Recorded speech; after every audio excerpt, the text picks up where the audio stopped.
கிழக்கு மாகாணம் பல்வகை சமூகங்களின் கூட்டாகும்.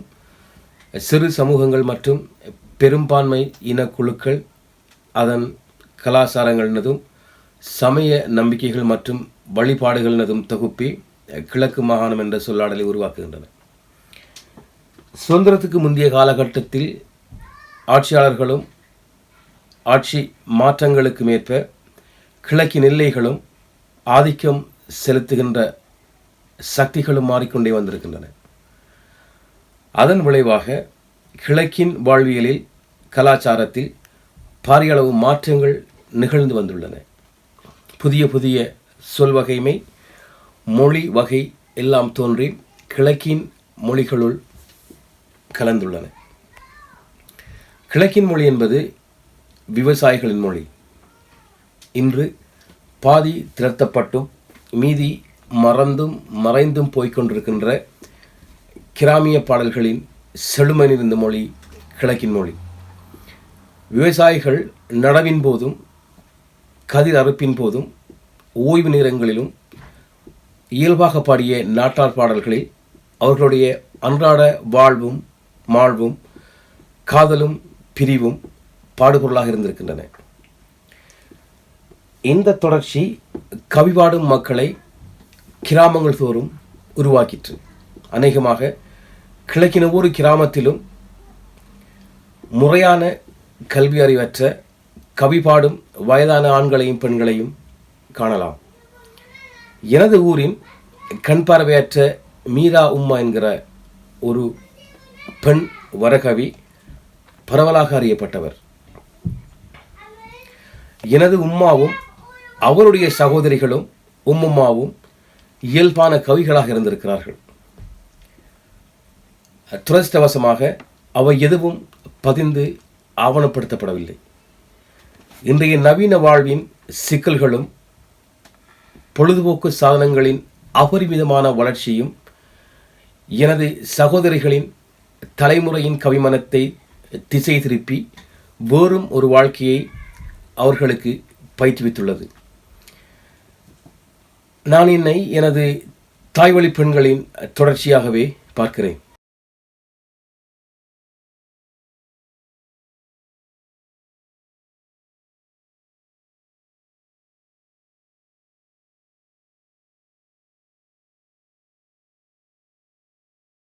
கிழக்கின் ஒவ்வொரு ஊருக்கும் ஒவ்வொரு பிரத்யேக மொழியுண்டு.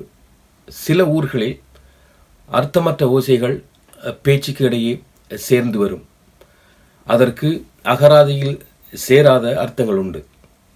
சில ஊர்களில் வாக்கியம் முடியும் இடத்தில் வரும் சொல்லை நீட்டி உச்சரிப்பார்கள்.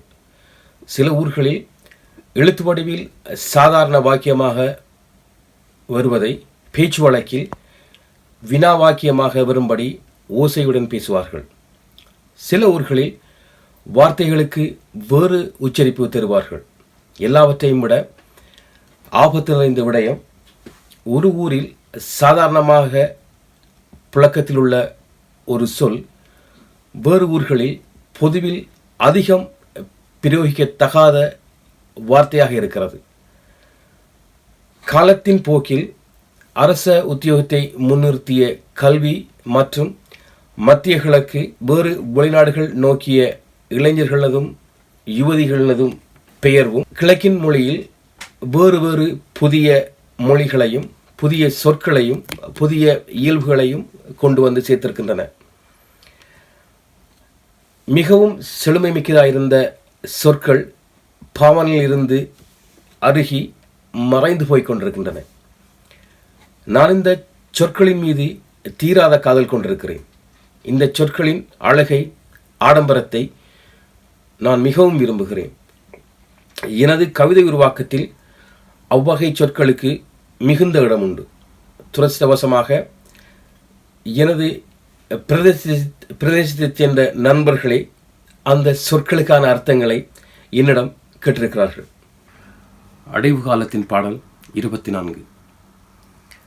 அறுவடைக்கு முதல் நாள் ஒரு பிடி புதிர், மறுநாள் பெரும் மேடாய் வைக்கோல், புலரிக்கு முதல் குளிர் தென்றல், உச்சிக்கு தீ எறிப்பு, அடைவுக்கு முதல் நிறவள்ளம், பிறகு குருட்டு வானில் வெள்ளி மினுக்கம், மாரிக்கு முந்திய புழுதி காற்று, கோடை துவங்கி வற்று, பிறகு பெருக்கு, கருமைக்கு மறுநாள் கீற்று வெளிச்சம், கடின இரவுக்கு பிறகு இலகு, லகு ஆக முன்னம் இரத்தம், ஓலம் அச்சம், அமைதி தருகிற பேரச்சம், போரிற்கு பிறகு நிறுத்தம், திரும்பவும் போர், தீராத போர். சிறுகதை மற்றும் நாவல் போன்ற கலை வடிவங்களில் கிழக்கு மொழியும் கிழக்கின் வாழ்க்கையும் அதிகமாக ஆதிக்கம் செலுத்தியிருந்த அளவுக்கு இன்றைய நவீன கவிதை போன்ற வடிவங்களில் கிழக்கின் மொழி பண்பாடு ஒப்பீட்டளவில் குறைவாக இருப்பதை காணக்கூடியதாக இருக்கிறது. வளரும் கவிஞர் ஒருவர் கிராமிய சொற்களையும் சிந்தனைகளையும் தனது கவிதைகளில் எழுதினால் சோலைக்கிளி மாதிரி எழுதுகிறாய், பிரதி பண்ணுகிறாய் என்று விமர்சனம் செய்கிற இயல்பு இன்றும் காணப்படுகிறது. கிராமியத்தை கவிதைகளில் கொண்டு வந்தவர்களுள் தலையாயவர் கவிஞர் சோலைக்கிளி. அவருடைய கவிதைகள் கிழக்கில் மட்டுமல்லாது ஈழத்தின் கவிதை பரப்பெங்கும் ஒரு பாரிய உடைப்பை ஏற்படுத்தின. தனக்கே தனித்துவமான சொற்களையும் வாழ்வையும் அவர் எழுதினார். சிறிய சிறிய உணர்வுகள் தனது செழுமை மிக்க மொழியினால் அற்புதமாக கலைப்படைப்பாக்கி காட்டினார் சோலைக்கிளி. இன்றைய கவிஞர்களின் வாழ்வும் பாடுபொருட்களும் தேவைகளும் விரிந்துபட்டதனால் அவர்களின் கவிமொழியும் வேறு பரிமாணங்களை கண்டுள்ளது. 1985 ஜூலை மாதத்தில் வெளியான சோலைக்கிளியின் முதலாவது கவிதை தொகுப்பு நானும் ஒரு பூனை. அந்த கவிதை தொகுப்பிலிருந்து உதாரணத்திற்கு நான் சில தலைப்புகளை இங்கே குறிப்பிட விரும்புகிறேன். குறுக்கு கோழியும் குஞ்சுகளும், சவங்கி போன தெரு, சாவட்டை தென்னை, காணத்து போன பேத்தை, கழுவிழுங்கி மரம், ஒரு மூச்சு பிடித்த சாபம், மாசாலை இரவுகள், ஒரு சாதியான எரிச்சல்கள், மலைப்பழங்கள், தழுக்கத்து போன மாடு. ஒரு உதாரணத்திற்காக 10 தலைப்புகளை இங்கு நான் குறிப்பிட்டேன். இதன் அர்த்தம் இன்று நம்மில் எத்தனை பேருக்கு புரியும் என்பதன் விடை மிகுந்த வியப்புக்குரியதாகவே இருக்கும். அடைவு காலத்தின் பாடல் 4. ஓயாது மழை பெய்தால் வெள்ளம் பெருக்கெடுக்கும், ஊருக்குள் மீன் ஏறும், கிணற்றடியில் வாழை சாயும், கிழங்கு ஊற்றடிக்கும், நனைந்த கப்பல்கள் வாசலில் கரை தட்டும், வாப்பா சுவாசிக்க வருந்துவார், கோம்பைகளை எரித்து குளிர் காய்வார், மழைக்கால பழங்களுக்கு இனிப்பில்லை என்பார், மழைக்காலங்கள் இனிக்கும்.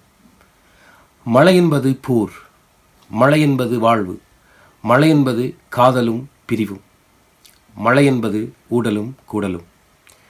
இது வேறு மழை, வெறும் தன்.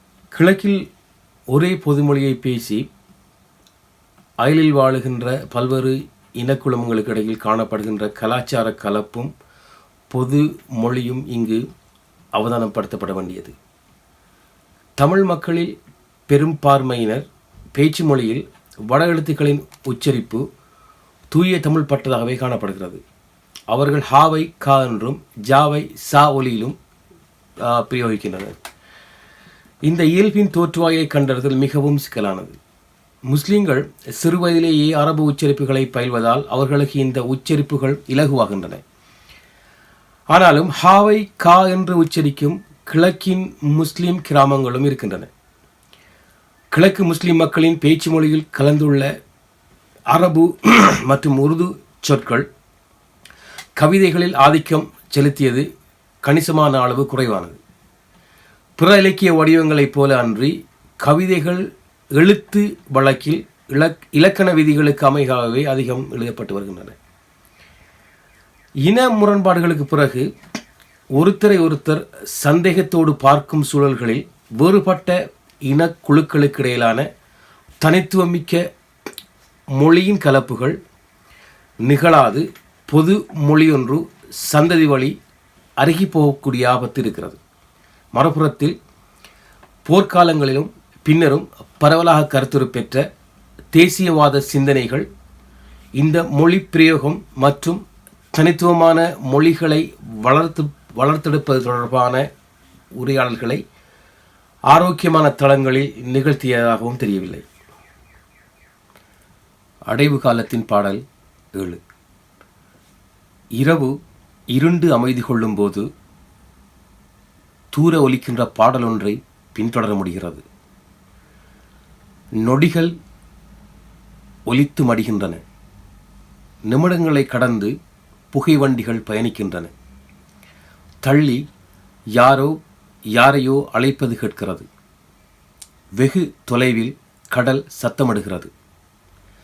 காற்று புல்லில் சலசலக்கிறது. மாவிலிருந்து வௌவால் எழுந்து பறக்கிறது.